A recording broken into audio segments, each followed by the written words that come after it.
Pensioners एवं वरिष्ठ नागरिक कल्याण संघ नालागढ़ इकाई की बैठक सोमवार को नालागढ़ में हुई। बैठक में पेंशनर्स की लंबित मांगों को पूरा न करने पर प्रदेश सरकार के खिलाफ रोष प्रकट किया गया।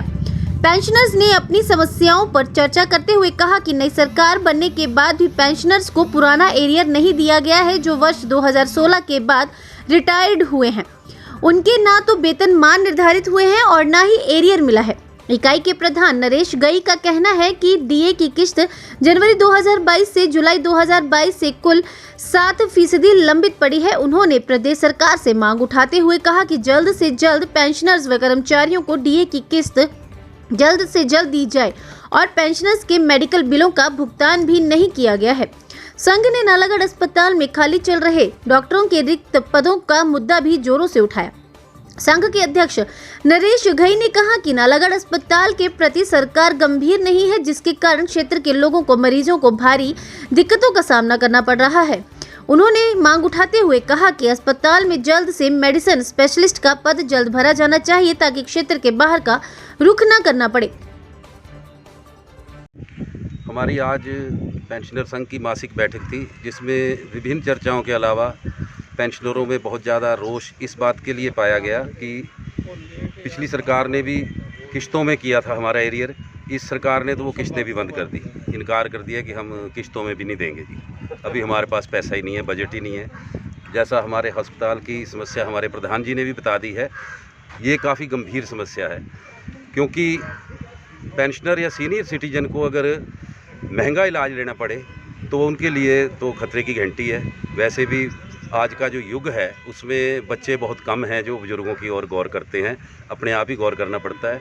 इसी प्रकार हमारा जो नालागढ़ में 4 लेन का काम है वो बहुत ही सुस्त रफ्तार से चला हुआ है। सरकार से हमारा अनुरोध रहेगा, क्योंकि इसमें तो हमारे हिमाचल सरकार का तो पैसा नहीं लगना, सेंटर का सारा पैसा लगना, और सेंटर में पैसे की कोई कमी नहीं है, ना सेंटर ने कमी रखी हुई है। तो मेरा अनुरोध रहेगा सरकार से और विभाग से कि इस 4 लेन का काम ज़ोर शोर से चलाया जाए ताकि लोगों को अच्छी सुविधाएं मिल सके। धन्यवाद।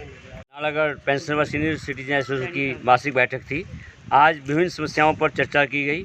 सबसे ज़्यादा जो हमारा पेंशन में रोष पाया जाता है कि नई सरकार तो बन गई है, लेकिन नई सरकार ने जो पेंशनर्स को जो है पुराना एरियर जो है 2016 से पहले जो बाद में जो पेंशनर रिटायर हुए हैं उनके ना तो अभी वेतनमान काफ़ी लोगों के निर्धारित नहीं हुए हैं, ना ही उनको जो है एरियर मिला है। इसी तरह से जो डीए की किस्त है वो 3% की किस्त जनवरी 2022 से और जुलाई 2022 से 4% की कुल 7% की डी किस्त हमारे पास ड्यू पड़ी है, जो ना कर्मचारियों को दी है ना ही पेंशनरों को दी है। तो सरकार से निवेदन है कि पेंशनर्स को और कर्मचारियों को डीए की किस्त तुरंत दी जाए। इसी तरह से जो पेंशनर्स हैं उनका जो मेडिकल के बिल हैं वो भी काफ़ी पेंडिंग पड़े हैं। इसी तरह से जो मेडिकल भत्ता है वो 400 की बजाय 1000 रुपये फिक्स किया जाए।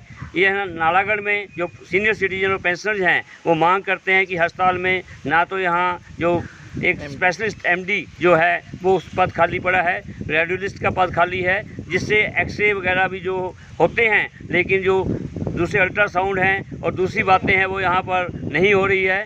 तो इसी तरह से जो अस्पताल है वो में ट्रामा सेंटर का भी उद्घाटन हुआ, लेकिन वो बिल्डिंग केवल खाली पड़ी है, उसका जो है ना तो स्टाफ आया है ना इक्विपमेंट्स आए हैं। ये घोषणा जो होती है कि कभी 100 बेड कभी 200 बेड कभी उसे पीछे रह जाता है, लेकिन यहाँ जो अस्पताल में डॉक्टर्स हैं वो पूरे होने चाहिए और जो सुविधाएं हैं वो 100 बेड के मुताबिक जो है वो की जाए। इसी तरह से नालागढ़ में एक आवारा पशुओं और कुत्तों का बड़ा आतंक हो गया है और हमारी मांग है कि नगर परिषद जो है नालागढ़ और साथ में बीबीएन एरिया में बद्दी परिषद जो है उन कुत्तों के ऊपर लगाम लगाए और जो आवारा कुत्ते यहाँ घूम रहे हैं, क्योंकि काफ़ी संख्या में यहाँ केसेस बढ़ रहे हैं, तो नालागढ़ पेंशनर और सीनियर सिटीजन एसोसिएशन एडमिनिस्ट्रेशन से मांग करती है कि आवारा पशुओं और कुत्तों को जो है इससे रक्षा लोगों की जाए। इसी तरह से जो फसलों की नुकसान हो रहा है उसको भी बचाया जाए। तो सीनियर सिटीजन और पेंशनर एसोसिएशन हिमाचल सरकार से मांग करती है कि सीनियर सिटीजन की जो है जेसीसी की बैठक भी बुलाई जाए।